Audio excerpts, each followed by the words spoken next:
오늘 말씀 아가서 5장 2절에서 8절 말씀입니다. 아가서 5장 2절에서 8절 말씀입니다.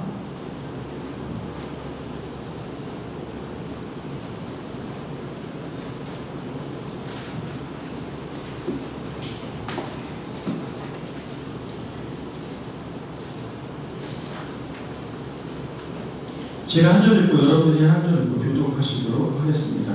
내가 작지라도 마음은 깨었는데 나의 사랑하는 자애가 자의 소리가 들리는구나. 오늘 드디어 이르기를 나의 누이 나의 사랑 나의 비둘기 나의 완전한 자야 문을 열어다오. 내 머리는 이슬이 내 머리털에는 밤이슬이 가득하였다 하는구나.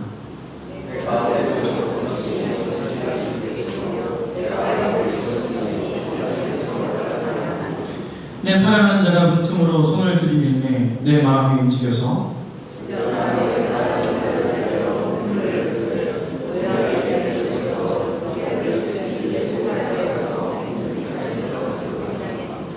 내가 내 사랑하는 자를 위하여 문을 열었으나 그는 벌써 물러가네.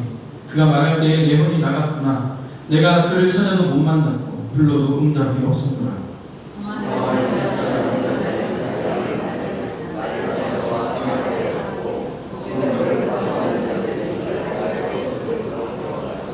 다같이 봉독하시겠습니다. 예루살렘 딸들아 너희에게 내가 부탁한다.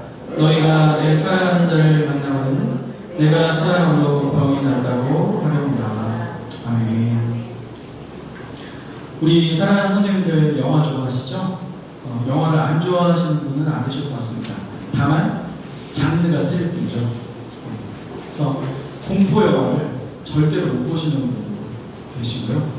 또 오히려 로맨틱한 영화를 못 보시는 분도 계시어요. 닭살돋는다고 그러시면서 독신의 의사를 계시는지. 자, 아무튼 저는 영화를 되게 좀 좋아하는 편인데요. 그래서 한때는 우리 극장 가면 좀 바뀌었는데 영화표가 이제 극장마다 다르잖아요. 서울극장하고 피카디리하고 단성사하고 다른데 그걸 이만큼 모아놨었어요. 영화표가. 그래서 지금도 갖고 있는데 정말 많이 받더라고요. 이만큼 되는 대학생 때, 대학원 때 본 영화인데 그 영화 중에서 제일 많이 펑펑 울었던 영화가 한 편 있습니다. 바로 2004년작인데요. 라이언 고슬링하고 레이첼 맥 아담스가 나오는 영화가 있어요. 바로 노트북입니다. 저는 이제 노트북이라고 하는데 콩글리시 때문에 원래 랩타르잖아요. 노트북이라고 하길래 노트북에 얽힌 뭔가 얘기가 있다 그렇게 생각을 했었는데 그게 아니라 공책의 사랑에 관련된 즐거운 이야기, 공책에 관한 이야기였어요. 치매에 걸린 아내를 끝까지 여기서 지켜내는 남편의 사랑을 잔잔하게 그리는 영화인데 마지막 장면에서 정말 지금도 생각하니 눈물이 나는 건데 펑펑 울었다. 그래서 다시는 못 봤습니다. 한 번 보고 너무 많이 감동이 밀려와가지고 그랬는데 사랑이 참 이런 거구나 라는 것을 느끼게 해줬던 영화입니다. 마지막 장면에서 자녀들이 엄마를 보호소에 놔두고 가자는 말을 합니다. 이 남편 노아는 아내 엘리를 너무너무 사랑했거든요. 근데 이 아내를 치매 걸린 아내를 홀로 이 보호소에 놓고 간다는 것이 용납이 안 되는 거예요. 그래서 남편 노아가 이런 대사를 남깁니다. 얘들아, 사랑하는 너희 엄마를 혼자 둘 수 없어. 여기가 집이야. 내 엄마가 나의 집이란다 하면서 그 아내의 역시를 끝까지 지켰고, 또 제가 스포일러는 하지 않겠습니다. 궁금하시면 보시겠습니다. 네. 끝까지 지켰던 사랑을 인상 깊었던 영화 바로 노트북입니다. 노트북을 보면서 사랑이란 있는 모습 그대로를 이해해주는 것이며 끝까지 곁에 함께 해주는 것이라는 생각이 들었습니다. 사랑은 다른 것이 아니구나. 명품 가방을 해주고 함께 즐기고 이런 것 이상의 것이 사랑이구나. 이런 마음이 들었습니다. 그러나 우리의 사랑에는 한계가 있습니다. 있는 모습 그대로를 이해해주는 사람 할 수 있을까요? 없어요. 사실 상대방을 이해해 주는 것조차 우리에게는 참 어려운 일입니다. 왜냐하면 제가 이제 고등학생들이나 젊은 청년들을 상담을 할 때 얘기를 들은 다음에 습관적으로 뱉죠. 아, 그래, 이해가 된다. 너의 마음이 이해가 된다. 너의 상황이 이해가 된다. 이렇게 얘기를 한단 말이에요. 근데 그 이해 속에는 어떤 이해가 있는 거냐면 내 마음에 가치관이 있는데 그 가치관으로 너를 이해했다는 뜻이지 그 대상의 모습 있는 그대로를 이해해줬다는 얘기가 아니거든요. 사실은 사람이 사람을 이해하고 이해받는 것조차 불가능한 존재가 우리들이 남편에게, 아내에게, 또는 자녀에게, 친구에게, 회사 상사님 또는 후배에게 말씀을 하시고 이야기할 때 내가 널 이해해라는 그 이해 속에는 뭐가 들어있는 건데 내 가치관으로 널 이해했다는 이면이 있는 것이죠. 또 누군가 옆을 끝까지 지키는 것이 사랑임을 제가 노트북이라는 영화를 보면서 느꼈는데 중요한 거는 우리는 정말 누군가의 옆을 끝까지 지킬 수 있는가 이런 원초적인 물음을 할 수 있어요? 없습니다. 우리 사랑하는 장모님, 집사님, 권사님들 보면은 자녀들을 참 많이 사랑하십니다. 내가 이 자녀 옆에서 끝까지 이 아이의 보호막이 되고 싶고 방패가 되어주고 싶고 그늘이 되어주고 싶고 산성이 되어주고 싶지만 우리가 언젠가는 그 옆을 떠나야 되는 순간이 우리에게 찾아온다는 것이죠. 그래서 사람이 누군가의 옆을 끝까지 지킨다는 일도 우리에게는 사실 불가능한 문제입니다. 반면 하나님은 다르죠. 여러분, 하나님의 존재는 어떤 존재이십니까? 우리의 생각 이상의 존재이십니다. 우주보다 크신 분이죠. 우리는 태양에서 지구에 도착한 이 빛을 현 시간으로만 볼 수 있지만 우주보다 더 큰 하나님은 태양의 8분 24초 전의 시간과 지구에 도착한 그 시간, 8분 24초 후의 시간을 동시에 보시는 분이죠. 여러분이 우리가 밤하늘에 반짝반짝 빛나는 별들이 굉장히 오랜 시간, 천년, 만년 이렇게 흘러오는 빛이거든요. 그 빛을 하나님은 동시에 보시는 존재이신 거죠.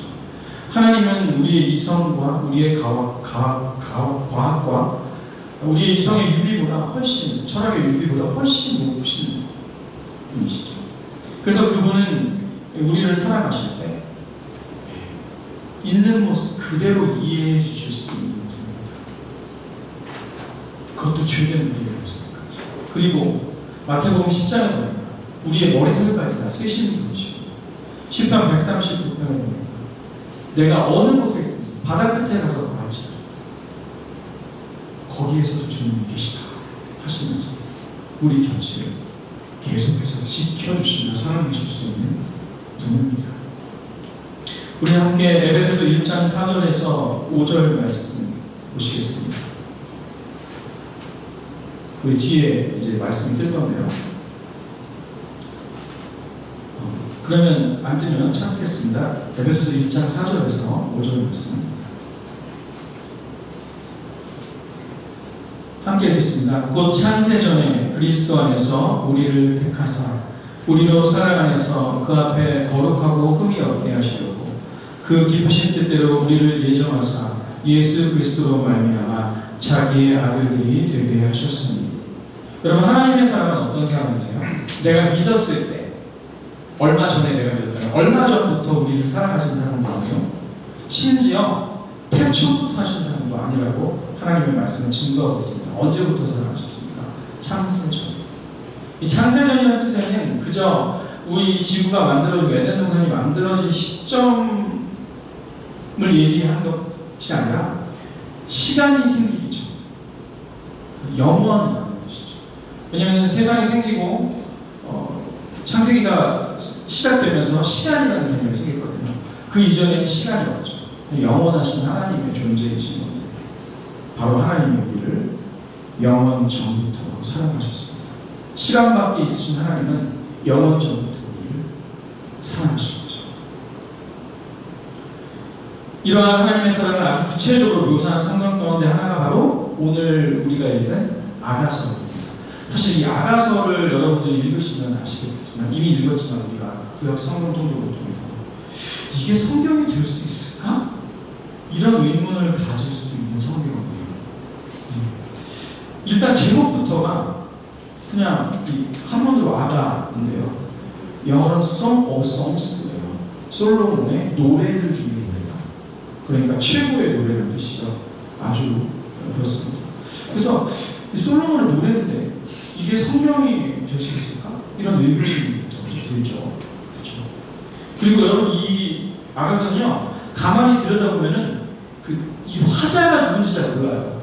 그래서 어떤 이제 목사님은 성도님들의 편의를 위해서 남자 땡땡 하면서 이제 오늘 읽은 본문 같은 경우는 남자 땡땡 내가 잘지라도 이러면서 이렇게 쭉 하고, 그 다음에 이제 여자가 3절에서 술람이 귀찮아하면서 내가 옷을 벗었는데 어떻게 다시 입고 내가 발 씻었는데 어떻게 다시 또 내가 나갈까 하면서 이런 이제 대목에는 여자 땡땡, 또 합창으로 부르는 합창 땡땡 이렇게 해서 노래입니다. 노래. 그러니까 송쓰고 그냥 또 굉장히 야한 19금의 표현들도 막 지금 등장해요. 참 근데 희한한 건 이 송스가 이 이스라엘 백성들이 어느 때 읽으셨는지 아세요? 이스라엘 3대 절기 중에 6월절에 읽으셨어요. 6월절에 읽으셨다는 것은 분명히 뭐라는 관계가 있는 어린 양의 피, 이 예수 그리스도와 상관이 있는 겁니다. 성경에 너무도 진한 솔로몬과 술람미 여인의 사랑 이야기가 대체 어떻게 성경이 되었을까? 그런 의문들이 온통 우리의 생각을 사로잡는 것이죠. 고작 사랑 이야기일 뿐인데, 사랑의 노래일 뿐인데 아가서가 성경의 이유가 뭘까?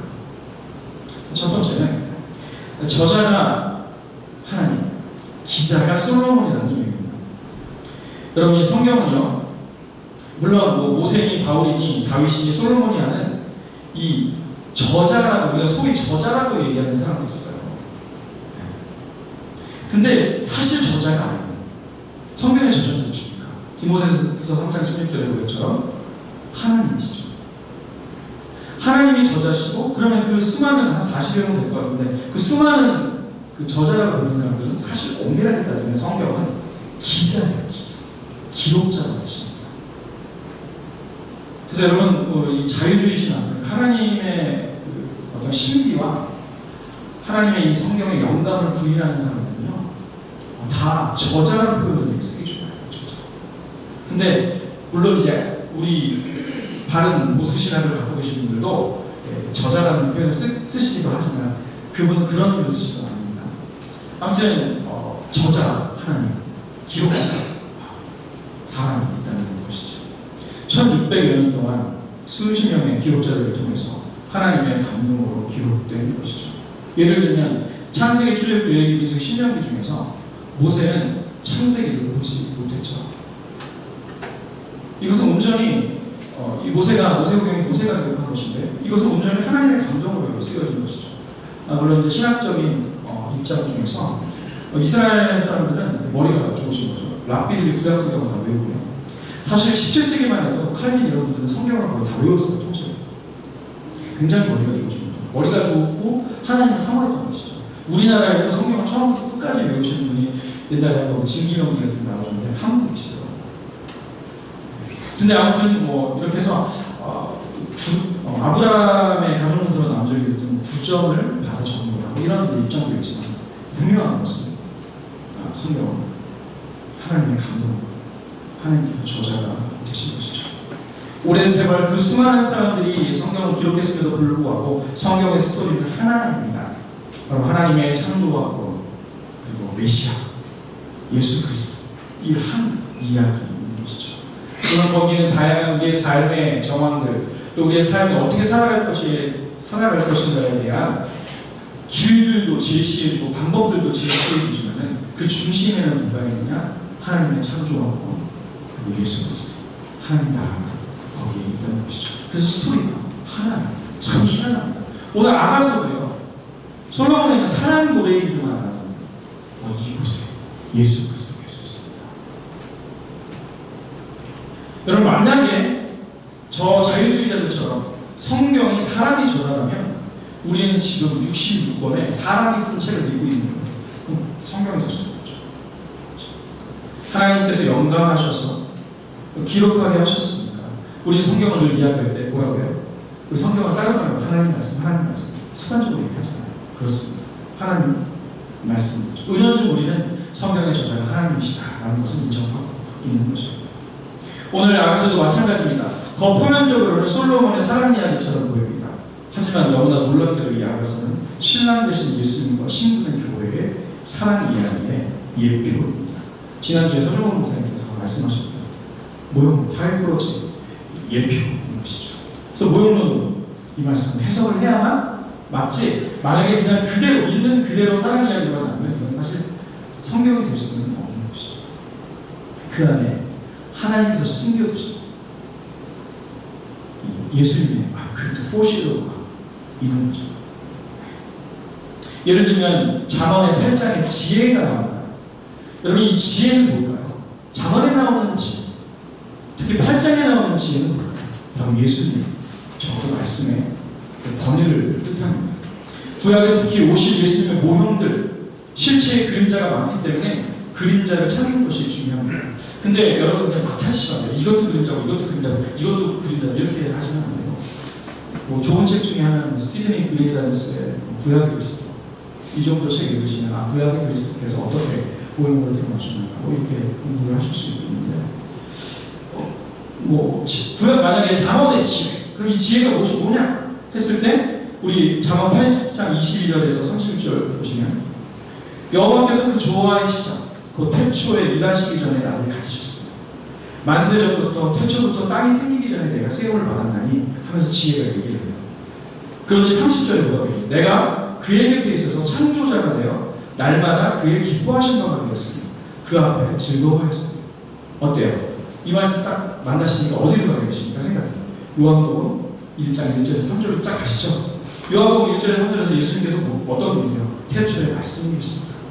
이 말씀이 하나님과 함께 계셨으니 이 말씀은 곧 하나님이시다. 그가 곧 태초에 하나님과 함께 계셨고 만물이 그로 말미암아 지은 바 되었으니 지은 것이 하나도 그가 없이 된 것이 없는 거예요. 어떠세요? 예. 이 잠언에 나오는 8장에 나오는 지혜가 예수님이시게 다 드러나죠. 그렇습니다. 예표와 실체, 그림자와 실체인 것이죠. 마찬가지로 아가서도 예수님과 교회의 사랑 이야기를 찾을 수 있는데 어이없게도 그 단서가 솔로몬이 사랑했던 그 여인의 이름에서 그 단서가 왔어요. 오늘 주보에 보시면 술람미트 이런 여인의 이름이 나오는데 이 술람미 여인의 이름은 아가서에서 6장 13절에 등장을 합니다. 이 솔로몬이 사랑했던 이 아가에서 사랑하고 있는 여인이 술람미 여인이구나 이렇게 알 수 있는 것이죠. 여러분 이 이름을 이 이름이 무엇을 얘기하고 있냐면 바로 예수님께서 자신의 몸된 교회를 사랑하시는 것을 뜻하는 모든 것이 거기에 담겨 있어요. 일단은 이 Song of Songs의 기록자인 솔로몬 뜻이 뭔가요? 평화가 충만한 이런 뜻이잖아요. 솔로몬 이런 뜻이. 여러분 우리가 뭐 성경에 많은 인물들이 있는데 이름 뜻만 이렇게 보고 묵상을 해도 아주 재밌습니다. 삼손은 태양이고 다윗은 사랑받는 자고 이런 것들이 좀 있잖아요. 솔로몬의 뜻이 평화가 충만하다 이런 뜻이에요. 그럼 술람미의 뜻은 이것도 역시 마찬가지로 평화로워 이런 뜻이에요. 두 사람의 이름은 어원이 같습니다. 여러분이 너무 잘 아시는 단어예요. 샬롬이죠. 물론 이제 원형은 샬롬 아니지만 샬롬이에요. 게다가 솔로몬의 여성명사, 솔로몬을 여성명사로 표현하면은 이제 유럽 언어나 이쪽 언어들은 이 정미가 바뀌면서 남성형이나 여성형이나 결정이 되잖아요. 영어가 달라가지고. 그래서 이 솔로몬의 여성형 명사가 보면 술람미트. 우리나라 성경에 술람이라고 써져 있는 게 솔로몬의 여성형 명사예요. 그러니 술람미는 뭐예요? 솔로몬 그 자신인 것입니다. 이러한 표현들이 창세기에 나오죠. 하와가 딱 만들어졌을 때 아담이 뭐라고 고백합니까? 내 뼈 중에 뼈요, 살 중에 살. 그녀는 곧 나이다. 이렇게 얘기하잖아요. 또한 성경이 뭐라고 합니까? 부부는 한 몸이다. 이렇게 얘기하죠. 그럼 뭐예요? 결국 아가서는 예수님과 예수님의 이름을 소유하고 예수님을 영접하고 예수님을 구주로 보신 사람들, 자신의 몸, 예수 그리스도를 머리로 한 그 몸 지체, 그것이 교회, 곧 예수님 자신이신 건데, 예수님께서, 신랑 되신 예수님께서 그 자신이신, 그 지체이신 신부된 우리 교회를 사랑하시는 겁니다. 그 이야기를 아가서는 촉각과 후각과 청각과 시각과 미각 모든 것을 다 동원해서 표현하는 겁니다.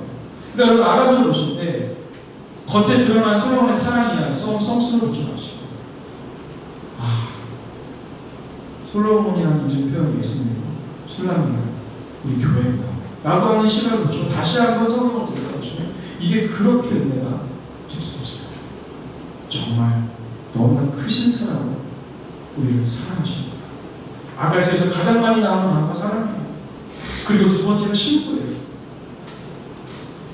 한인들에서 세 번째는 신부예요. 그리고 혼인. 아가서는 신랑이신 예수 그리스도와 신부인 교회의 혼인 언약에 대한 내용으로 가득 차 있는 거죠. 오늘 본문에 계시는 이 사랑하는 관계가 좀 냉전의 시간을 갖는 시간이에요. 이 아가서 전체 줄거리를 보면 신랑이 오고요. 그리고 혼인을 하고 오늘 5장에서 떠나보내게 됩니다. 그리고 다시 신랑이 오고 8장에서 완전한 하나가 되어 영원히 변치 않는 하나가 되어 이렇게 요리합니다. 딱 줄거리를 그려주시죠. 이러한 아가서의 줄거리 가운데 오늘에 미치는 침묵과 떠남의 시간입니다. 신랑을 떠나보는 부분이죠. 신부의 게으름으로 인해서 신랑이 떠났습니다. 좀 만나자, 문을 열어라 그랬더니 귀찮아서 문을 좀 늦게 열었어요. 그랬더니 문을 열어보니까 신랑이 떠나가고 없는 겁니다. 내가 내 사랑하는 자를 위해 문을 열었으나 그는 벌써 물러갔네 하면서 이 신랑을 찾아서 나갔더니 그 야경분들 있잖아요. 성문 이렇게 보초 서시는 분들 걸려서 막 통행금지가 있었는지 얻어먹고 이런 장면이 막 나오죠. 그러면서 막 이런 사랑이 떠나가 아프니까 이렇게 뼈줄에 보이죠. 내가 사랑으로 병이 난다고 하겠냐 하면서 이렇게 얘기를 합니다. 사랑하는 성도 여러분, 이게 신앙의 애정도 마찬가지입니다. 맨 처음 주님을 영접하고 얼마나 감사했는지, 그분과 사랑 때문에 얼마나 기뻐했는지 그 감격 있잖아요. 주님을 맨 처음에 내가 이렇게 인격적으로 만났을 때 얼마나 기쁩니까? 저도 그랬어요. 저도 이렇게 엄한 아버지 밑에서 자라다 보니까 엄하기의 난이도가 거의 최상급이에요. 하나님 만나기가 참 힘든 거죠. 모태신앙이거든요. 여러분, 이 모태신앙의 특징은 진짜 I can't 못해요. 신앙 갖기가 힘듭니다. 왜냐면은 집에서 보니까 우리 아빠 엄마가 이렇게 하나님과 이렇게 천국 같지 않거든요, 이 가정이. 그러니까 이게 하나님 믿기가 힘들고, 특히 PK 목사님 자녀들이나 MK 선교사님 자녀들은 정말 힘들죠. 제가 만난 어떤 선교사님 자녀는 파푸아 뉴기니에서 활약하시는 선교사님 딸이었는데, 이 아이들은 면목동에서 중학교를 다니는 평범한 아이들이었는데, 아빠가 어딜 선교를 가면 파푸아 뉴기니라는 아직도 시민이거든요. 그 시민정 선교를 하더라고요. 근데 딸들을 두고 가야 되는데 데리고 갔어요. 그래서 제가 그 단기 선교 갔다가 그 MK들을 상담하고 이렇게 같이 예배하고 케어하는 사람을 했었는데, 그 친구들이 이제 저녁 먹고 나서 상담하는 시간이 있었는데, 뭐가 제일 그런 얘기죠. 자기는 선교사가 아닌데 선교지를 끌려왔고, 식이병들 때문에 밤에는 자기 집 밤에는 전기가 가고 5시면 철문이라 붙여지고 이러고 있다는 거예요. 아무튼 이 무태신앙들, 또 선교사님 자녀들, 목사님 자녀들 삐뚤어 나가기 쉽죠. 어떤 분은 정말 위대한 신학자인데 아들은 LA에서 가장 유명한 갱이 되고 이런 상황이죠. 저도 마찬가지였어요. 제가 4대째 예수님을 믿는 집안이었는데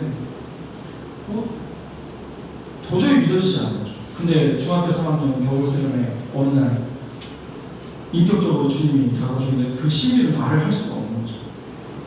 갑자기 눈물 콧물이 쏟아지면서 교회를 회개하면서 주 앞에 작업하며 나가는데 삶의 모든 것들이 그 혁명과도 같이 뒤바뀌는 경험을 해서 집에 오는데 집에 가면 또 그 어두운 아버지의 얼굴을 만나야 되는데도 불구하고 너무 즐거운 거예요. 이러면서 갔어요. 세상이 달리고 있는 거예요. 응원을 찬양이라고 너무 즐거운 거죠. 하지만 그런 시간만 있는 게 아니라는 거예요. 신앙생활은요 아주 깁니다. 그래서 그 중간에 이렇게 신랑이 떠나갈 때 떠나가진 않으셨는데 떠나가는 것 같은 느낌이 들 때가 있어요. 계속해서 주일 예배를 못 드리고 계속해서 기도 생활과 말씀 생활을 못하고 하나님 앞에 머무르지 못하고 내 죄에 빠져가지고 그 죄의 중독과 그런 거에 빠져가지고 있을 때 하나님이 도저히 느껴지지 않는 거죠. 하나님을 내 구조에 영접하고 간증도 하고 열정적으로 예배도 드리는 시간도 있지만 분명히 주님이 떠나신 것 같은 느낌이 드는 그 시간도 우리에게 있다고 하는 거죠.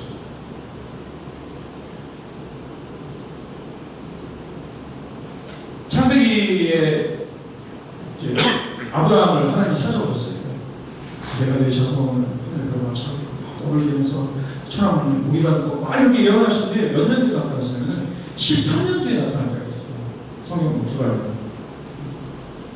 욥기도 마찬가지입니다. 욥이 고난을 받을 때 하나님이 없는 것 같아요. 그러고 있는 거죠. 여러분 이스라엘이 70년 동안 바벨론의 포로로 잡혔을 때 그때 어떻게 이 이방이 마루둑 신을 믿고 다른 신을 믿는 이 민족이 어떻게 하나님을 믿는 민족을 눈을 빼고 발가벗겨서 다 쇠사슬로 빼서 깃발 다 뽑고 이렇게 해가지고 막 포로를 끌고 가요. 여러분 그냥 옛날에 고대 근동은 그냥 포로를 끌고 갈 때 바벨론에 이스라엘 백성들이 편안하게 간 게 아니에요. 전투 능력이 있는 사람들 다 그렇게 동물처럼 취급받아서 갔다는 거예요. 그래서 하나님이 계신 거예요. 이런 의문이 드는 시간들이 있는 거죠. 또 예수님의 십자가도 마찬가지입니다. 하나님의 아들이신데 아니 그는 근본 하나님의 본체신데 그분이 세상의 재판을 받고 로마 병건들에 이끌려 십자가를 받았어요. 죽어가고 계신 거죠. 하나님이 없는 겁니다. 그래서 예수님도 고백하죠. 엘리 라마 사박다니 나의 하나님 어째서 나를 버리셨나요? 그런 시간이죠. 여러분 또 기독교 역사, 교회 역사 가운데 얼마나 많은 사람들이 순교를 합니까? 필립시 앞에 순교사 보면요, 이 순교당하시는 분들 정말 너무 참혹하게 죽어가십니다.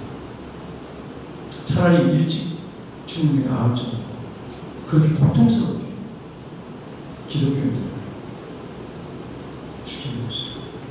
하나님이 없는 것 같은, 나의 신앙 대신 예수님이 내 곁에 없는 것 같은 느낌이 들 때가 우리의 신앙의 가운데 분명히 있다는 거죠. 그때 반응은 두 개로 나옵니다. 하나는 아예 주님을 외면해버리고 그게 두려운 나머지 다른 하나님을 내 마음에 모시는 분들이 있어요. 그게 바로 중독. 우리의 마음이 채워지지 않고 이제 외로움이 찾아옵니다. 여러분, 인류의 근본적인 문제는 뭐냐면 하나님이 안 계신 그 공허함이 이 마음을 가득 채우고 있다는 거예요. 채우는 게 아니지, 비어있다는 거죠. 인류의 공통적인 문제예요. 나를 지으신 하나님이 없으니까 이걸 뭘로 채워요, 사람들? 흥청망청. 다른 중독적인 것들로 이 마음을 채워나가죠. 그걸로 위로를 받으려고 합니다. 여러분, 심지어는 옆에 있는 내 남편, 내 아내, 내 자녀가 그 중독의 대상일 수 있어요. 내 마음을 이 사람으로 채웁니다. 여러분, 우리에게 이렇게 지체들을 주신 것은 물론 가끔 힘이 될 때가 있고 마음이 같이 함께하니까 좋다.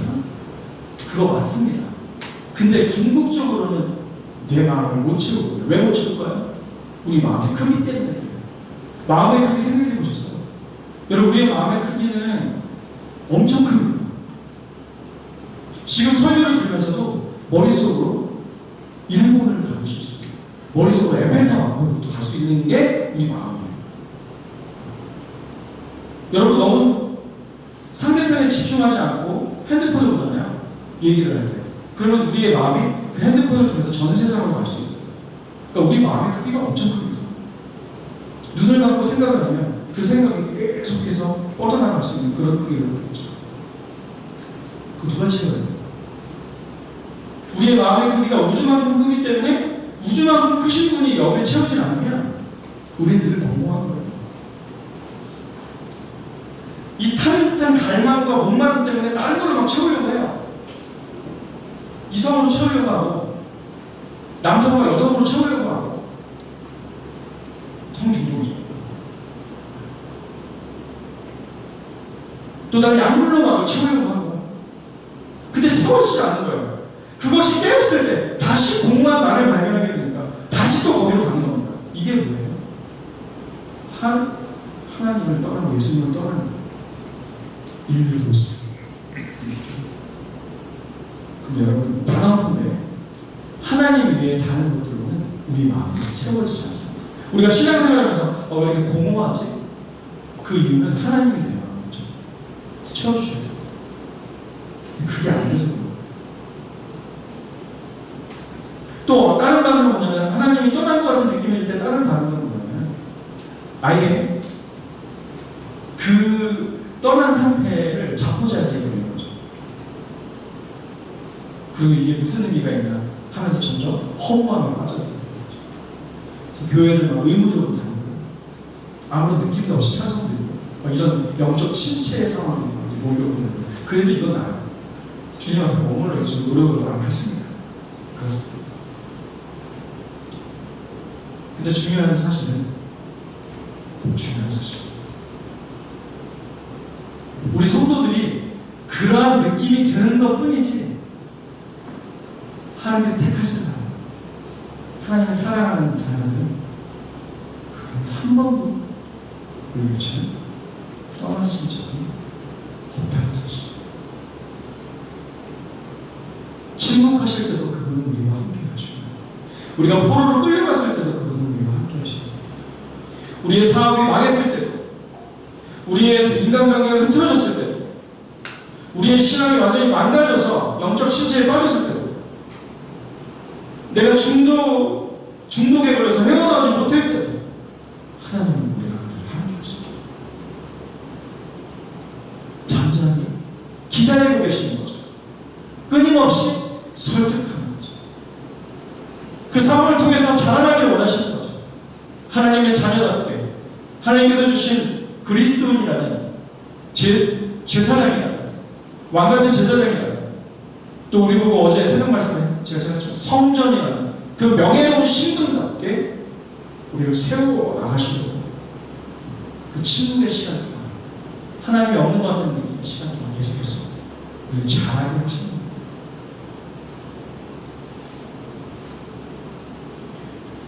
주님은 우리를 사랑하시되 끝까지 포기하지 않으실 겁니다. 이스라엘 백성이 하나님이 당신님의 백성들이 하나님을 막 대적할 때 선지자 이사야를 통해서 하나님께서 이런 말씀을 주세요. 우리 이사야 46장 3절에서 4절 말씀을 찾아보시겠습니다. 이 말씀이 이스라엘 백성들에게 주어졌을 때가 하나님과 이렇게 안 좋은 그런 상황이었던 거예요.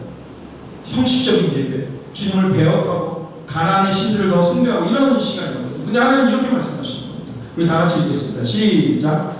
야곱의 집이여 이스라엘 집에 남은 모든 자여 내게 들을지어다. 배에서 태어남으로부터 내게 안겼고 태에서 남으로부터 내게 업힌 너희가 노년에 이르기까지 내가 그리하겠고 백발이 되기까지 내가 너희를 품을 것이다. 내가 지었은즉 내가 얻을 것이고 내가 품고 구하여 내리라. 이것이 우리에게 큰 위로가 된 것입니다. 신랑 되신 예수님께서는 신분한 우리 교회를 그리고 교회 되신 우리 사랑하는 선생님과 저를 포기하지 않으십니다. 아가서의 5장에서 신랑이 떠나갔지만 이 신랑은 곧 돌아오고 영원한 사랑으로 함께합니다. 여러분 얼마나 뜨겁게 이 수학여행이 다시 이 신랑이 돌아왔을 때 얼마나 뜨거운 고백을 하냐면 이 아가서 8장에 이렇게 고백했어요. 사랑은 죽음과 같고 강하고 질투는 수울같이 잔인하고 불길같이 일어나니 그 기세가 여호와의 불같으니라.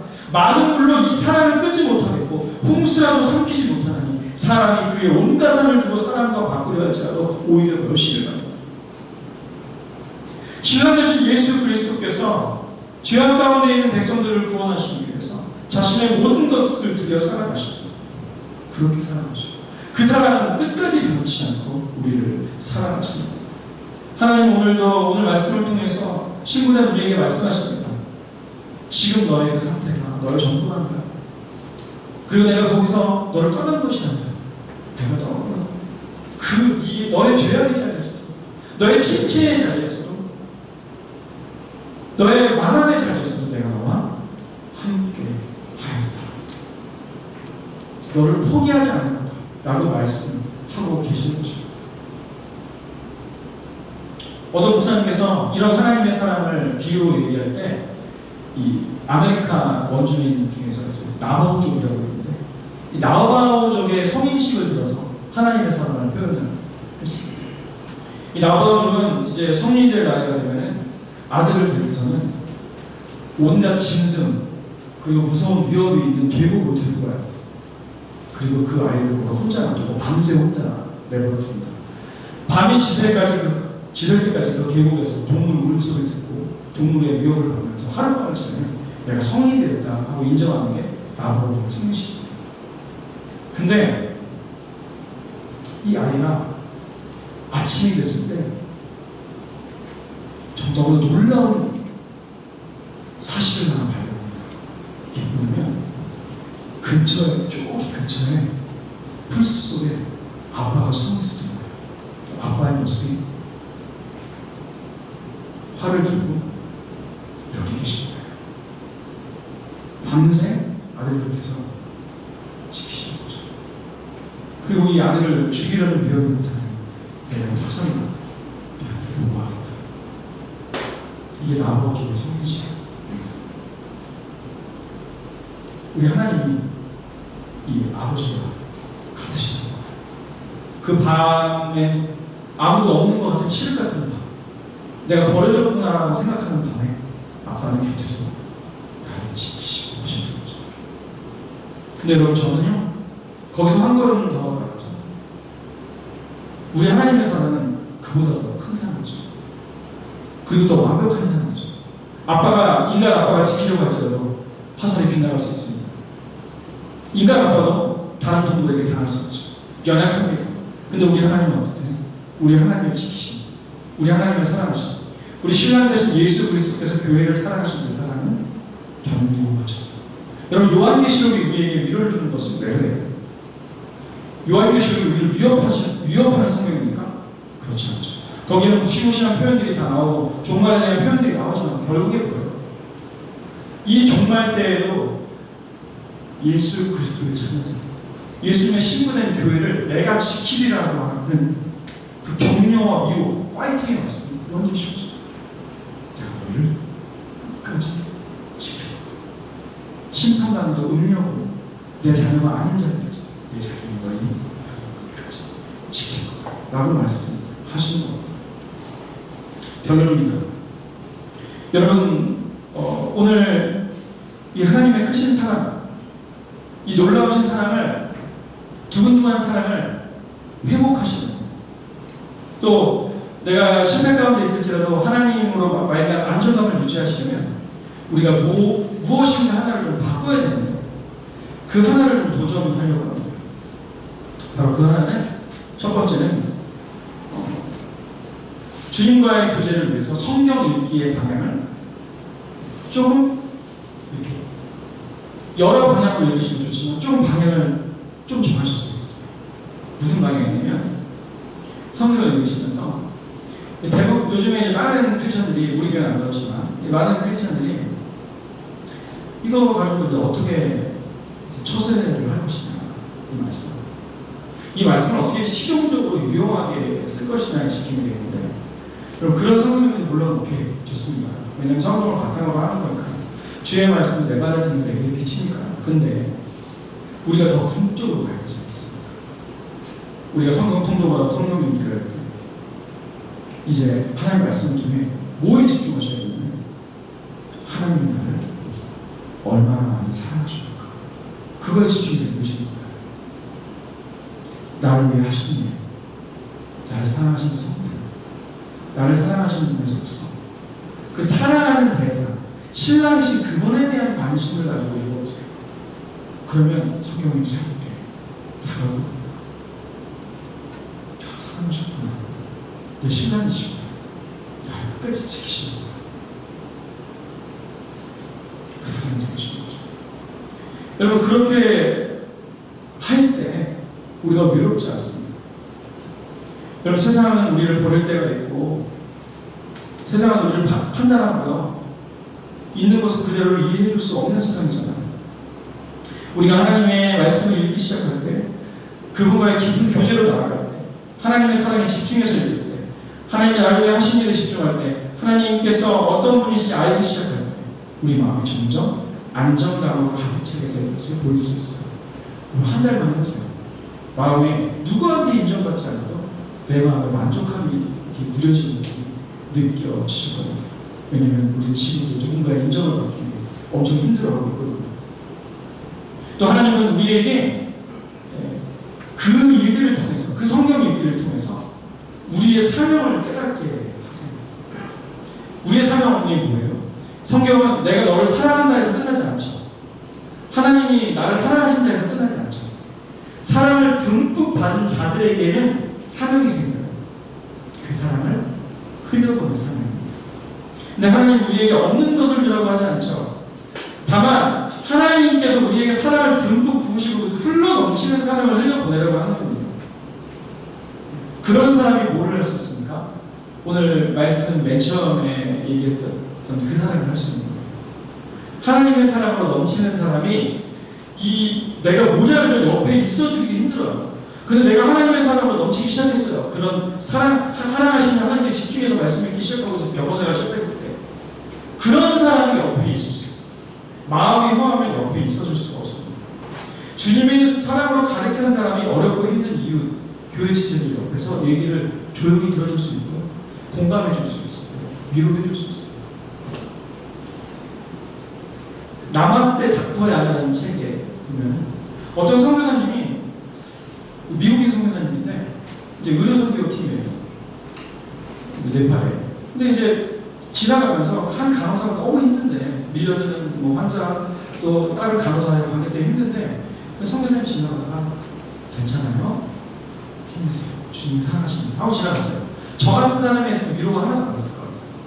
근데 선교사님이 들어갔는데 그 자리에서 막 울고 위로를 받는 거죠. 왜 그러냐면 이 이미훈 선생님이 정말 의료 선교 하시면서도 시간을 내서 성경을 읽고 경건생활 하시는 겁니다. 왜요? 그 사랑이 흘러 넘쳐서 흘러가는 거죠. 근데 우리는 이게 없어요. 뭔가 이웃과 지체들 옆에 있어주는 시간조차 힘들어합니다. 빨리 집에 가요. 이런 거죠. 주님께 이해받고 용납받은 사람이 다른 사람도 사랑하고 용서할 수 있는 거지. 우리 크리스찬이니까 용서해야 된다, 사랑해야 된다, 의무감으로 가득 찬 사람이 이 일을 온전히 감당할 수는 없는 겁니다. 교회가 교회됨을 회복하기 위해서도 우리는 뭐가 필요하다? 하나님의 사랑에 집중하는 필요하다. 신랑 되신 예수 그리스도에 집중하는 필요가 있다는 거죠. 우리가 만약에 성경 통독 시간을 통해서 아가서를 그냥 넘어갔다면, 이제 하나님이 나를 얼마나 사랑하셨는지에 대해서, 하나님이 사랑하셔서 무슨 일을 했는지에 대해서 집중하시면서 아가서를 읽으시는 이 사람이 새롭게 다가오시는 거죠. 아무쪼록 우리 사랑하는 여러분, 그리고 제가 신앙 되신 예수님과의 깊은 교제로 나아갔습니다. 이 삭막하고 어둡고 얼어붙은 세상 가운데 하나님의 사랑을 전하고 하나님의 복음을 전하고 그런 사람들이 되기를 원합니다. 이번 한 주간 또 우리의 평생이 하나님의 사랑이 차고 넘쳐서 따뜻한 사람들이 되기를 주님의 이름으로 축원합니다. 다 같이 기도하시겠습니다.